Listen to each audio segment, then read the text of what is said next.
Hello everyone! Today I'm going to do a presentation on ATP and cordyceps and their relationship to anti-aging. Firstly, let me tell you why we age. The reason that we age is because there will be a lack of oxygen as we grow old, which becomes a signal for the cells to die out. Eventually, mitochondria becomes less effective in converting glucose to energy, and we will eventually die.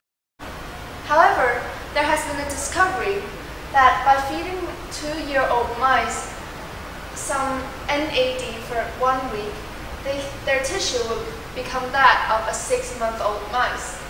So theoretically, we can revert aging by the intake of NAD. Now, I will introduce 2 important concepts relating to NAD. The first one will be adenosine triphosphate, which we all know as ATP.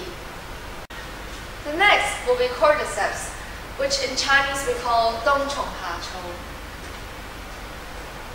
Now, what does the ATP comprise of?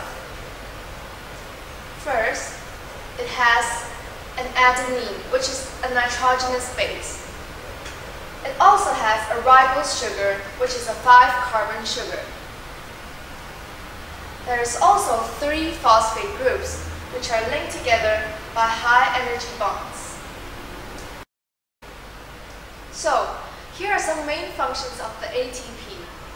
It provides energy to the cells of a person for different activities. So everything that we do actually uses ATP. It also builds complex molecules within our bodies. So, for example, it builds NAD that we just mentioned earlier, and it also helps to build RNA, which is a genetic material. Now, let's move on to cordyceps. So what are cordyceps? Cordyceps are fungus which acts as parasites to the caterpillars of ghost moths. So the formation of cordyceps is that in the winter, when the caterpillars of ghost moth, they will eat in the mountains, they will accidentally eat some fungus which becomes a parasite to their bodies. And in the summer, they will grow into the cordyceps, which is a fruiting body for medicine. Here are some places that you might find cordyceps, which they will be found at an altitude about 3,800 meters. Now, here are some important constituents of cordyceps. Here, we can see the normal adenosine. And this will be the cordycepin, which is an alternative form of the normal adenosine, but it has third position deoxygenated. We also have other forms of the adenosine, which are deoxygenated at different positions. Now, there are many uses of cordyceps which are mainly related to the presence of the cordycepin.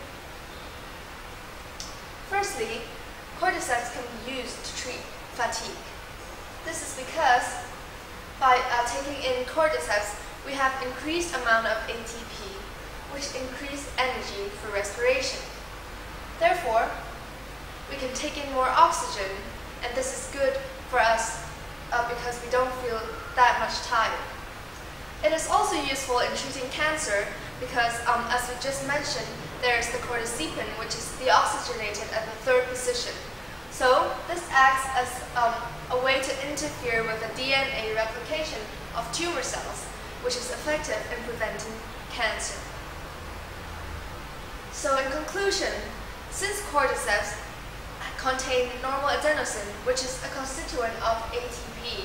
So in conclusion, since cordyceps consists of the normal adenosine, which is a constituent of the ATP, and ATP is used to build NAD, which is a molecule that helps us to revert aging, we can prove that cordyceps might be an effective way for us to maintain our youth. Thank you.